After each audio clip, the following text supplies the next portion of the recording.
Bendiciones, hermanos, sean todos bienvenidos.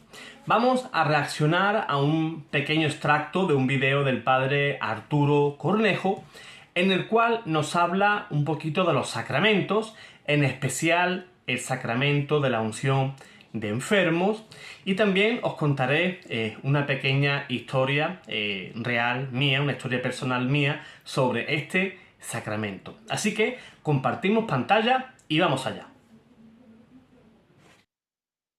Bien, ya estamos compartiendo pantalla y vamos a reaccionar y vamos a comentar todo lo que diga nuestro estimado sacerdote, el padre Arturo Cornejo, que nos va a hablar de los sacramentos, especialmente el de unción de enfermos, que a mi parecer es uno de los más desconocidos y a los cuales pues a veces los católicos pues no recurrimos en todo lo que se merecería, ¿verdad? Es un sacramento que para mí especialmente tiene vital importancia. Ahora más adelante os contaré una experiencia personal sobre este sacramento.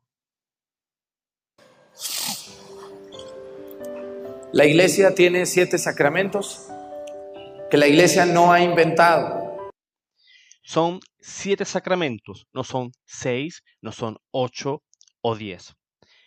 No se los ha inventado la Iglesia, como bien acaba de decir el Padre, sino que todos tienen su fundamento en la Sagrada Escritura y fue el mismo Cristo quien instauró esos sacramentos en su Iglesia como medios de salvación. Jesús sabía que tenía que morir y ir de nuevo al Padre y encomendó esa misión a la Iglesia, no solamente el predicar, sino también el de sanar a los enfermos. Y la carta de Santiago, pues recorre bellamente todo ese sacramento, todo ese sentir de la Iglesia y que recoge fielmente Santiago, en el cual pues abduce claramente a este sacramento. Llamen al presbítero y este pues ungirá al enfermo, orará por el enfermo y si es voluntad de Dios, se salvará. Este sacramento tiene sus raíces en la Sagrada Escritura. La Iglesia es receptora de un bien que Jesús le dejó a ella. Los sacramentos son la gracia de Dios para nosotros. Son la forma que Jesús dejó para salvarnos. Son las maneras espirituales y la gracia misma de Cristo para salvarnos. Y son 7. Los 7 están en la Biblia. Exacto, como bien dice el Padre, cada uno de los sacramentos se encuentra en la Sagrada Escritura. No es un invento de la Iglesia, no es un invento del Papa, no es el invento de ningún sacerdote que se le ocurrió un buen día, pues, inventarse como un engaño dentro de la Iglesia, sino que es una realidad la cual Cristo dejó esos sacramentos que son Jesús mismo el que se da en cada uno de ellos.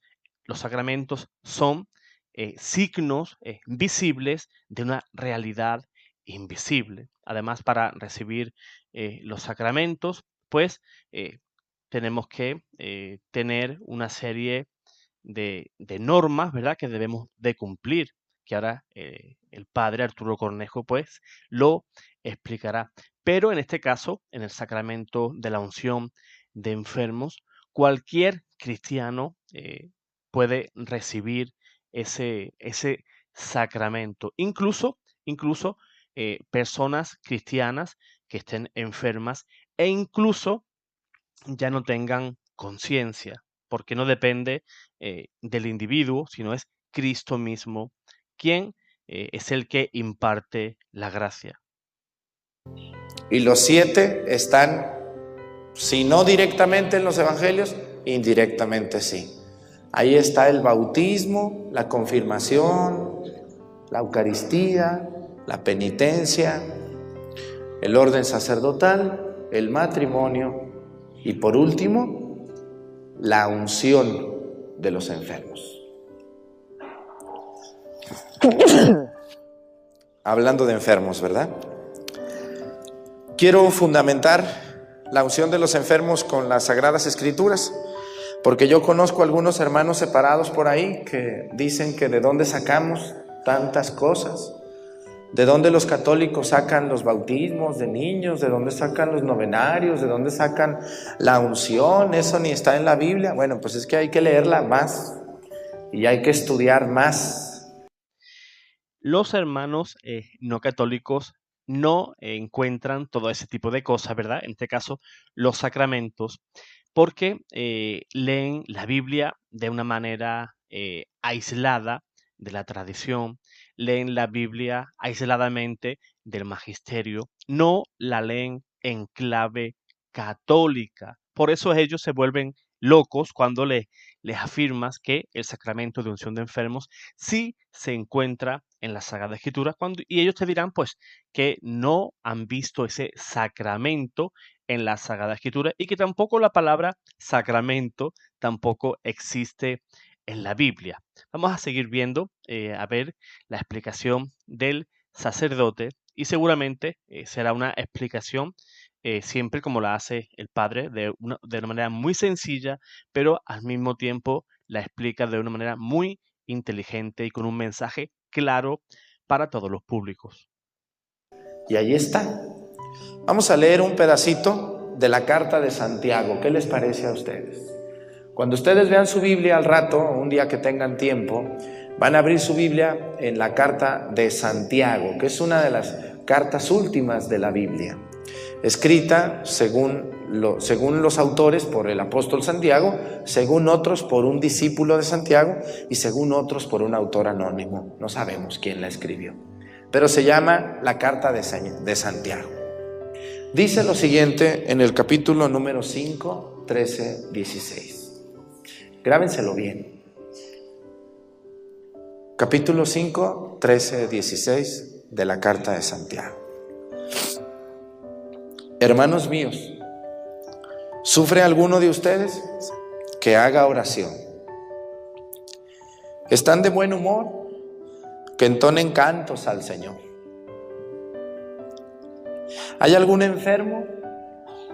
Que llame a los presbíteros de la iglesia para que oren por él y lo unjan con aceite, invocando al Señor. La oración hecha con fe le dará la salud al enfermo y el Señor hará que se levante. Y si tiene pecados, se le perdonarán. Por lo tanto, confiesen sus pecados los unos a los otros y lloren los unos por los otros para que se curen. Mucho puede la oración insistente del justo. Pues bien, hermanos, pues ahora, después de leer ese versículo, pues es cuando voy a contar una historia en real mía, en el cual pues el Señor pues me puso en su potestad, ¿no? Un tío mío pues se encontraba hospitalizado, se encontraba pues en las últimas, se esperaba que en las próximas horas pues falleciera. Yo hasta ese momento no sabía nada. Yo estaba en el colegio, en la puerta del colegio para recoger a mi hijo. Entonces recibí la llamada de mi hermano, en el cual pues me dijo la noticia. Me dijo: José, el Tito Pepe, pues está muy grave y se espera que fallezca, si no hoy, mañana. El médico le ha dado muy poquito tiempo de vida. El Señor, en su infinita misericordia por mi tío, no por mí, yo soy un miserable, pues yo de manera inmediata se encendió mi bombillita, por decirlo de alguna manera, y se me vino a mi corazón este sacramento, el sacramento de la unción de enfermos. Yo de manera inmediata, cuando recogí a mi niño, Pues llegué a casa, ni siquiera me senté a comer, para nada. Yo en mi corazón sentía que no había apenas tiempo y me puse pues a buscar al capellán del Hospital Carlos de Haya de Málaga y fue todo muy rápido. Llamé al hospital, me cogió el teléfono la centralita del hospital y le dije que por favor que quería hablar con el capellán. Y me dijo que sí, que me iba a pasar con él. De manera inmediata me pasaron. eh, los capellanes tienen un busca, ¿verdad? Que en cualquier momento, ante cualquier situación, a cualquier hora, ellos están localizables, ¿verdad? Y entonces, pues, de manera prácticamente inmediata, pues, me cogió el teléfono el padre Ramón, capellán del Hospital Carlos de Haya, y le expuse el tema. Digo, hola, padre Ramón. Pues mi tío está en tal habitación, su nombre es tal, eh, y después él me dijo que quién era yo, ¿no? Que si era hijo, si era sobrino, primo, cuál era mi parentesco con mi tío. Pues bien, yo le dije que era sobrino, y él me dijo que según las normas que se establecen en este tipo de casos, el sacramento lo debe de pedir un familiar directo. Directo, ¿quiénes son? Pues sus hijos o su esposa. Yo en ese momento, mis tíos y mis primos, por parte de mi tío que estaba enfermo, no eran practicantes y yo eso lo vi un impedimento, pero el Señor me dio fuerza para llamarles y explicarles de una manera muy rápida en qué consistía este sacramento. Yo llamé a mi tía, en este caso me lo cogió mi prima, Mari Carmen, el teléfono, y le dije, prima, hola, soy José, ¿no? Me presenté. Digo, mira, no podemos perder tiempo, te estoy llamando para pedirte, para solicitarte permiso para que el capellán, el padre Ramón, asista a tu padre que está enfermo. Mi tío estaba totalmente sedado, no era consciente ya absolutamente de nada. Yo necesitaba ese permiso. Entonces le expliqué de manera rápida a mi prima en qué consistía ese sacramento. Digo, mira, prima, el sacerdote, pues, va a asistir a tu padre, él se va a presentar allí en la habitación, el cual va a hacer unas oraciones junto con ustedes. Él va a llevar un óleo con el cual, pues, va a ungir a tu padre y se le va a hacer unas oraciones y se le va a dar, pues, su último sacramento. La Eucaristía, obviamente no, porque estaba inconsciente, pero mi sorpresa fue de que acogieron esa idea de muy, muy buen agrado. Y así se hizo. El padre Ramón asistió a mi tío en esa última hora, junto con mi tía, mis dos primas y mi otro primo. En total son tres hijos, y lo asistieron. Llamé al padre Ramón de segundas y me afirmó que sí, que ya estaba todo hecho, cosa que yo me alegré muchísimo. Perdón que me emocione porque esto ocurrió en el mes de octubre del año pasado, apenas ha pasado ni siquiera un año. Y mi tío, a las pocas horas, él recibió el sacramento sobre las 4:30 de la tarde y no llegó a las 9 de la noche cuando él falleció. Falleció en la paz del Señor. Luego, al día siguiente, cuando fui al cementerio, pues entré, ¿no? Entré en lo que es la sala del cementerio de Málaga y me encontré a mi tía, la saludé, le di mis condolencias y me agradeció muchísimo lo que yo hice. Yo le dije, Rita, yo no hice absolutamente nada. eh, Quien actuó, pues, fue el Señor, que se sirvió, yo le serví como instrumento a Dios. Un bisturí no realiza una operación, sino que la operación la realiza un cirujano, ¿verdad? Quien maneja el bisturí. Yo en ese caso fui ese bisturí. Pues bien, mi tía, pues me dijo, José, era lo que tu tío esperaba. Y yo me quedé un poco perplejo. Digo, tita, ¿por qué? ¿Por qué dices tú que mi tío esperaba esto. Y entonces, pues, se quedó callada con media sonrisa, pero también ella se quedó con la tranquilidad de que mi tío se fue en paz y que el Señor, pues, lo recibió con un enorme abrazo y llegó a la presencia de Dios sin ningún pecado. Esos pecados que pudiera hacer en vida, pues no tuvo tiempo de retribuirlos. Quizás pues esté pasando un periodo de purgatorio. No lo sé. Eso ya las cosas de Dios, ¿verdad? Ya lo que Dios, pues en su divina providencia, pues haya decidido. Yo simplemente hice lo que tuve que hacer. Así lo estableció Dios. Así se hizo y punto. Pues sigamos con la explicación del Padre Cornejo. Palabra de Dios. Te alabamos, Señor. Aquí se fundamentan dos sacramentos. Número uno, la unción de los enfermos, ¿no? Dice, si alguno está enfermo, dice, llame a los presbíteros de la iglesia. ¿Quiénes son los presbíteros? En aquellos tiempos los presbíteros eran los ancianos a los cuales los apóstoles les dejaban encomendados los quehaceres de la predicación y de los sacramentos. En estos tiempos los presbíteros somos los sacerdotes, que se nos dice sacerdotes, se nos dice padres, pero muy en el fondo y al principio de la iglesia éramos presbíteros. Ese es el nombre propio de un sacerdote, presbítero. Y viene por otro lado otro fundamento muy importante que dice, por lo tanto confiesen sus pecados los unos a los otros. ¿Cómo ven eso de confesarse los pecados los unos a los otros? ¿Qué les parece si ahorita les digo que se volteen y al que está a un lado de ustedes le digan todos sus pecados? ¿Qué harían ustedes? ¿Los confesarían? No creo. La gente... Dura cosa, ¿verdad? El tener que confesar los pecados a otro hermano. Más bien porque ese hermano no me lo va a poder perdonar si estuviera delante de un sacerdote, por mucha vergüenza que te dé, que al final la vergüenza pues es la herramienta que usa el diablo para que no confesemos los pecados.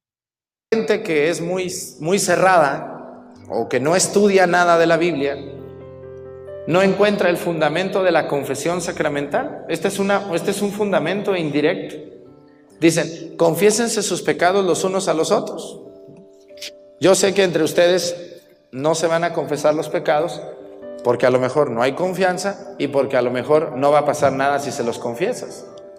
Pero si tú vas y se los confiesas a un sacerdote, por el poder que la iglesia le ha conferido, quedan perdonados tus pecados. Así que la gente que dice que ¿en dónde dice que yo me debo de confesar? Bueno, aquí está una parte de eso. Hay otra parte que fundamenta esto cuando dice, a los que les perdonen los pecados, les quedarán perdonados. Y a quienes no se los perdonen, les quedarán sin perdonar. Yo quisiera decirles, y a los que no se confiesan,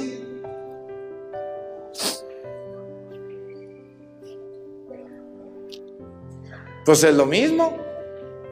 A quienes no se los perdonen, les quedarán sin perdonar. Es lo mismo que los que no se quieren confesar. Pasa lo mismo.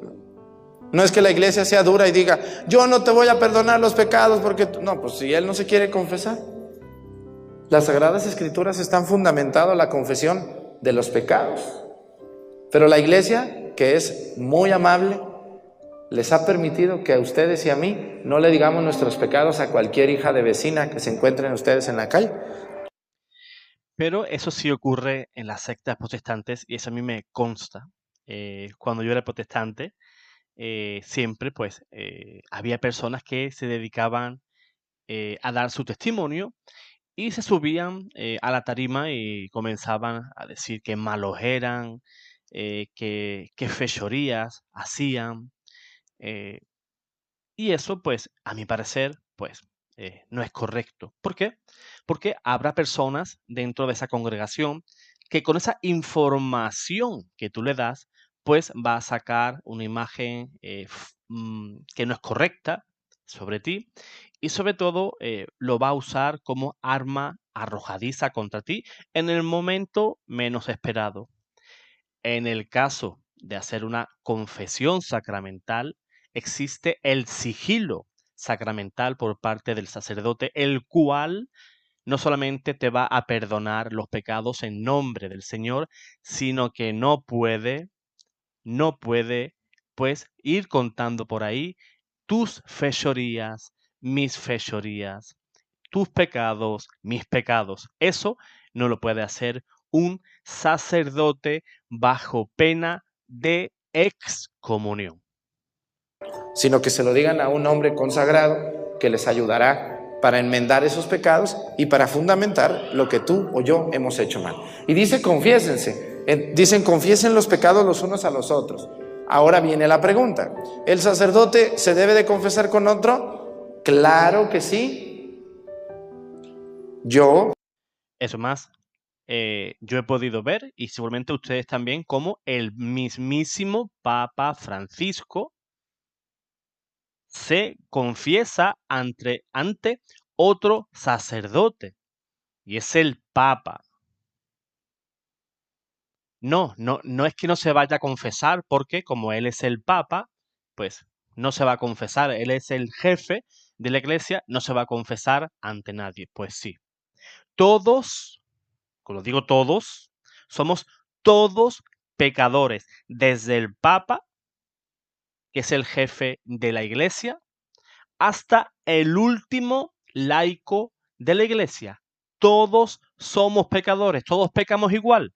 No, pero todos pecamos. Habrá personas que robarán, otros que mentirán, otros que envidiarán, pero todos pecamos. tengo que confesarme con otro sacerdote, porque yo no me puedo perdonar a mí mismo los pecados. ¿Un obispo se debe de confesar? Claro que sí.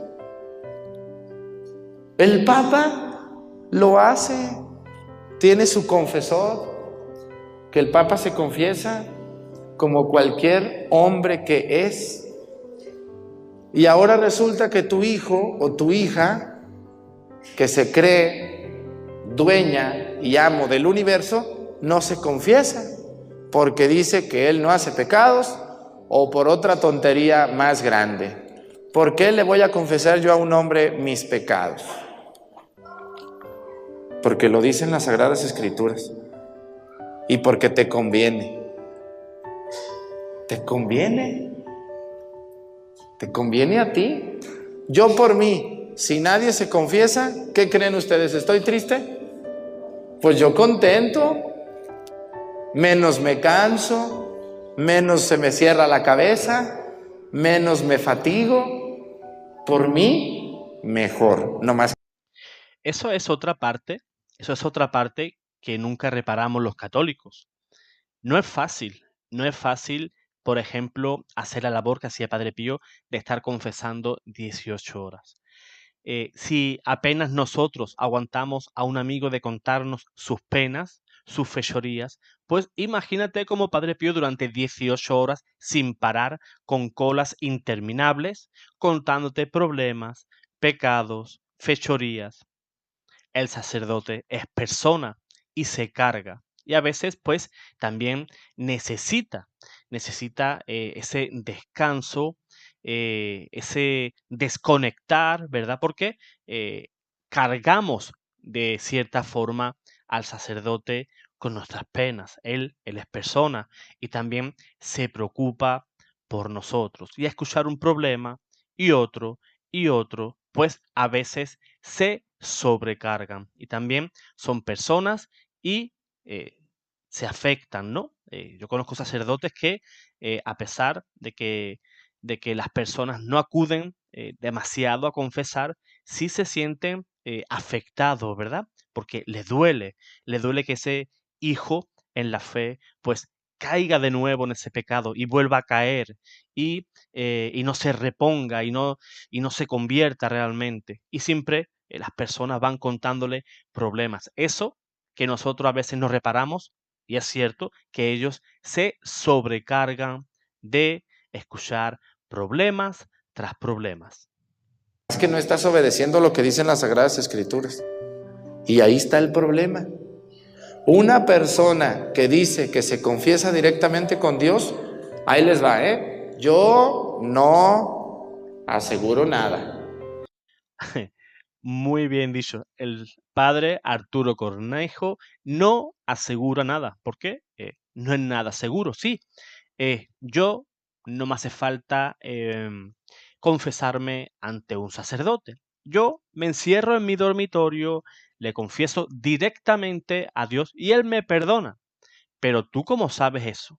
¿Tú cómo sabes realmente que Dios te perdona? Yo sí lo sé como católico, porque yo recibo la absolución de parte de un ministro de Dios. Pero, pero, si tú confiesas a la pata de un palo, a la pared, que tú has cometido tal pecado, ¿cómo tienes tú la garantía de saber que estás perdonado? Es imposible. Además, eso no es lo que estableció nuestro Señor Jesucristo. Nuestro Señor en San Juan 20 a sus apóstoles sopló el Espíritu Santo y les dijo: reciban el Espíritu Santo.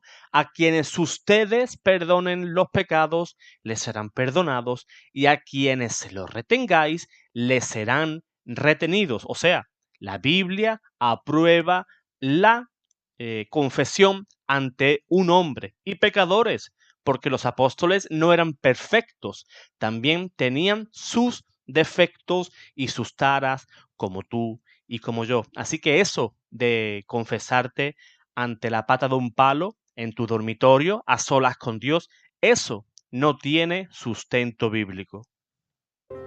Porque en ninguna parte de la Biblia dice que hagas eso. La Biblia tiene varios fundamentos sobre la confesión. Este es uno. Hay otro en el Evangelio. A quienes les perdonen les quedarán perdonados, a quienes no se los perdonen les quedarán sin perdonar. El otro: a ti, Pedro, te entrego las llaves del reino de los cielos. Lo que ates aquí quedará atado allá, lo que desates aquí quedará desatado allá. Le da la potestad al Papa.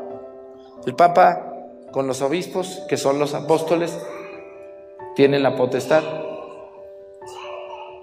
Y los sacerdotes somos colaboradores de los obispos en el servicio evangelizador y espiritual de Dios. Por eso, cuando alguien se confiesa, escúchenme bien, ¿hay magia? No, hay gracia. Y la gracia es aquel poder que Cristo tiene para perdonarte tus pecados, todos, menos los que hagas contra el Espíritu Santo. Así. Te das cuenta, hermano, te das cuenta, hermana, que no es lo mismo. No es lo mismo ser católico que ser otra cosa. Aquí recibes el perdón, aquí recibes el abrazo del Padre, como el hijo pródigo que vuelve a casa y el Padre lo recibe con los mejores vestidos, con una gran fiesta. Pues eso es lo que ocurre en el cielo y en la iglesia cuando tú y yo nos arrepentimos de nuestros pecados. Allá afuera, fuera de los muros de la iglesia, no existe el perdón de pecados. Es una gracia ser católico y tener este tesoro, este sacramento precioso que nos dejó nuestro Señor Jesús. Así dice las Sagradas Escrituras. Si vamos al capítulo número 12 de San Mateo, 12:31, dice: el pecado contra el Espíritu Santo no será perdonado ni en esta vida ni en la otra. ¿Cuál otra? A ver, ¿quién me dice cuál es la otra? ¿En el cielo perdonan pecados? ¿El cielo es para perdonar pecados? ¿El infierno se perdonan pecados? Entonces, si en esta vida no se perdonará ese pecado, ni en la otra, dice así las Sagradas Escrituras, ¿cuál es esa otra? Es el purgatorio. Por eso dice, ese pecado no se perdonará ni aquí ni en la otra. O sea que el que aquí no se le perdonan sus pecados, ¿dónde se le van a perdonar? En el purgatorio, ¿no? Los hermanos separados no entienden, pero allí está, capítulo 12 de San Mateo, versículo 31. Me lo buscan, por favor, se lo graban. Los hermanos esperados dicen leen muchísimo la Sagrada Escritura, pero ¿qué ocurre? No entienden nada. Yo reto a cualquier protestante que por un mes lea la Sagrada Escritura bajo la lupa, bajo la cobertura de la Iglesia. ¿Qué es lo que estoy diciendo? Coge cualquier pasaje bíblico, el que menos entiendas, el que más ataques, me da lo mismo, ya sea la confesión, la Eucaristía, el purgatorio, y vete a la tradición de la Iglesia, vete a la patrística. ¿Qué creían esos primeros cristianos sobre, por ejemplo, el purgatorio? Lo que está diciendo el Padre ahora. Vete a la patrística, a la tradición de la Iglesia. ¿Qué es lo que enseña la Iglesia sobre el purgatorio y qué creían esos primeros cristianos? Que es lo que dice el catecismo. El catecismo no dice que el purgatorio sea una segunda oportunidad, como dicen los protestantes. Es que los católicos dicen que cuando mueran tendrán una segunda oportunidad. No existe las segundas oportunidades. O vas al cielo o vas al infierno. Pero hay un pero que, como explica el catecismo, aquellas personas que mueran en gracia, pero imperfectamente purificados, pues tendrán que pasar por el purgatorio. ¿Por qué?